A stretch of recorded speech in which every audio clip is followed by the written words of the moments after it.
నమస్తే అండి. యూట్యూబ్ ప్రేక్షకులకు నా యొక్క ధన్యవాదాలు. ఇక్కడ మీరు చూస్తున్నటువంటి చెట్టు మరల మాతంగి అండి. ఇది మనకు మరుగు మందులో చాలా ప్రధానమైనదన్నమాట. ఇది ఒకటే కాదండి, వీటితో పాటు ఇంకొక 10-11 రకాల, కొన్నిటికి ఏర్లు, కొన్నిటికి ఆకులు నేను ఒక్కొక్క వీడియోలో ఒక్కొక్కటి చూపిస్తూ ఉంటాను. మీరు మా ఛానల్ని తప్పకుండా సబ్స్క్రైబ్ చేయండి.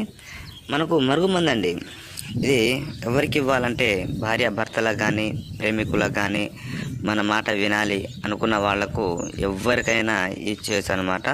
ఇది ఒక్కసారి పెడితే చాలండి. కేవలం ఇచ్చిన రోజు నుంచి ఒక 3 రోజుల్లో మన చెప్పు చేతిలో ఉంటారు, మనం చెప్పినట్టు నడుచుకుంటారనమాట. ఇది మనకు మరుగుమందులు 2 రకాలు ఉంటుందండి. మనకు కడుపు పెట్టేది చికెన్లో, మటన్లో, జ్యూస్లో, స్వీట్లో, అలా ఏ కర్రీస్లో అయినా ఇవ్వచ్చు అనమాట. ఇంకోటి మనకు లిక్విడ్ అనేది బట్టలకు కానీ, చెప్పులకు కానీ, తలకు కానీ, శరీరానికి కానీ అలా ఇచ్చేదనమాట. 2 విధాలుగా ఉంటుంది. మనకు మందు పెట్టని ఛాన్స్ లేనప్పుడు ఫోటోల ద్వారా వశీకరణ పూజ కూడా చేస్తామండి. మీరు మా ఛానల్ని తప్పకుండా సబ్స్క్రైబ్ చేయండి.